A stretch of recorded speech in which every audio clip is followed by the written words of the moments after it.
Tawagin niyo na lang po akong Ivan, Sir Paul. Matagal na po akong fan ng channel niyo. Nangyari po ito matagal na panahon na. Dalaga pa lang po ako noon. Nag-aaral pa rin po ako noon sa high school. Ngayon kasi may pamilya na po ako. Hindi ko nasasabihin kung ilang taon ako Anyway, simulan na po natin. Mula po Maynila, bumiyahe po ako papunta ng Samar. Mag-isa lang po ako noon. Kung bakit?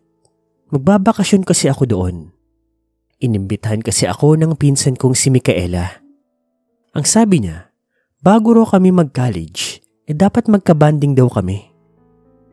Si Micaela kasi ang pinaka-close kong pinsan sa lahat. At dahil nag-request siya, hindi ko naman siya binigo. Dahil sa totoo lang, gusto ko na rin talagang makauwi noon sa Samar.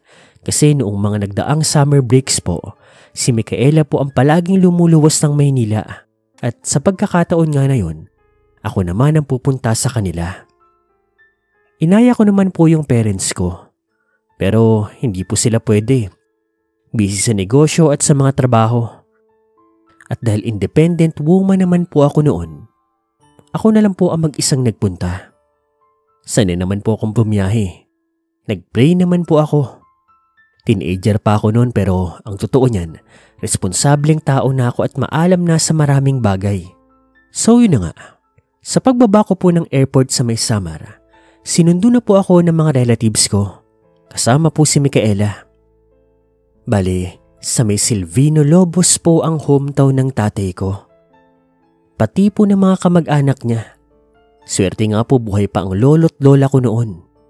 Nandoon din po ang ibang mga kapatid ni Papa at mga kamag-anak, mga tito-tita, pati mga pinsan.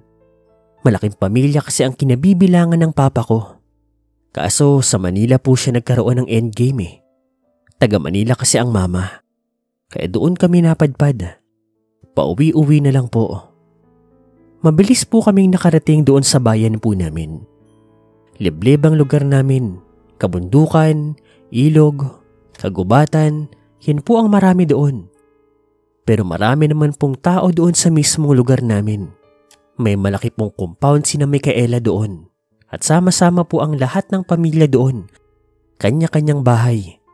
Meron din po kaming bahay doon pero dahil wala nga po si mama at papa, walang mag-aasikaso. Kaya tutuloy po ako kay Micaela. Excited na excited ako noon kasi ang tagal ko na rin hindi nakakapunta doon. Sa pagdating ko ay sinulubong nila akong lahat. May boodle fight na nag-aabang sa amin. Ang dami ko nga nakain Kababae kong tao pero may kalakasan din po akong kumain. Kinahapunan nga noon. Gumala naman kami kaagad ni Micaela kasama ang mga pinsan ko. Kung saan-saan kami napadpad.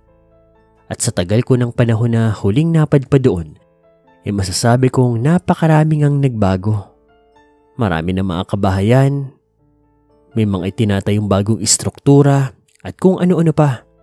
Pero ang kalikasan, halos ganoon pa rin, sariwang-sariwa. Maswerte ako dahil halos isang buwan din akong mamamalagi doon. Kasi simula pa lang kasi ng summer break noon. Kaya talagang masusulit ko ang bakasyon ko noon. Tapos wala pa ang mama at papa ko. Walang magbabantay sa akin. Hanggang isang araw po. Ivan, sama ka sa akin mamaya Punta tayo ng birthday. Inaya ko ng classmate ko May friend daw siyang nag-invite sa kanya. Party, inuman. Baka naman pagalitan tayo nila tito. Hindi yan. Huwag na lang natin ipaalam. Ang sasabihin ko, mag-overnight na lang tayo sa best friend ko. Kasama rin siya Tapos bukas na lang tayo umuwi. Kapag tanggal na yung mga lasing natin. Ano, game ka? Siyempre. Sino ba namang tatanggi dyan? Kinagabihan nga ay ganoon po ang naging paalam namin. Wala naman naging problema sa mga matatanda kasi ang paalam namin ay overnight nga lang. Ang hindi nila alam, party ang pupuntahan namin. Inuman, sayawan, at kung ano-ano pa. Oo, pasaway na akong pasaway. Pero wala Masyado pa pala talaga akong isip bata noong mga panahon na iyon. Sinundo po kami ng isang kaibigan po ni Micaela. Nakakotse pa nga ito. Pagkatapos nun nagpunta na po kami doon sa kabilang baryo. May kalayuan po yun doon sa lugar namin. At sa pagdating po namin doon sa lugar nila, masasabi kong masaya po ang paligid. Maraming ilaw, maraming tugtog, maraming mga kaidaran po namin ang nagsasaya. Marami ding pagkain at alak. Micaela, nakarating ka. Siyempre, ikaw ang nag-aya happy birthday. Nga pala, pinsan ko from Manila, si Ivan. Hi. Rico nga pala. Ako yung may birthday. Sana mag-enjoy kayo. Hi Rico, happy birthday. Salamat. Kumain na kayo. Tapos, shot-shot tayo ha. Sige. Hindi ko na ipagkakaila. Pogi at malakas ang dating ng birthday boy. Nag-init pa nga ang pisngi ko kasi grabe siya kung makatitig. Hoy Ivan, mukhang aagawan mo pa ako ha. Uy, grabe siya. Joke lang, tara na nga kumain na tayo sa loob. Maraming handang pagkain doon sa loob. May isang buong lechon. Maraming kanin, may pansit, may mga kung ano-ano pang mga putahe. Siyempre, kain kami kaagad. Kagaya ng sabi ko sa inyo, malakas akong kumain Hanggang sa maya-maya, nang matapos kumain, sumama na rin po kami doon sa mga kabataan sa labas. Sumayaw-sayaw pa nga ako. Tapos nang matunawan, sumat-shot na rin. Pero maya-maya, may isa pong eksena ang naganap. Nagulat na lang po kami nang si Rico may kaharap na dalawang babae. Rico, matagal mo na ba akong niloloko? Dito mo ako ipinagpalit sa babaeng to. Nagkatinginan kami ni Micaela. Anong nangyayari? May third party na nagaganap? Mukha atang sa sobrang presko ni Rico, inagawa niya pong mag-two-time. Yung dumating kasi na babae na iyon, agad po siyang lumapit doon kay Rico, pati sa kaharap niyang babae, na kanina ko pa nga napapansin na nakalingkis nga kay Rico.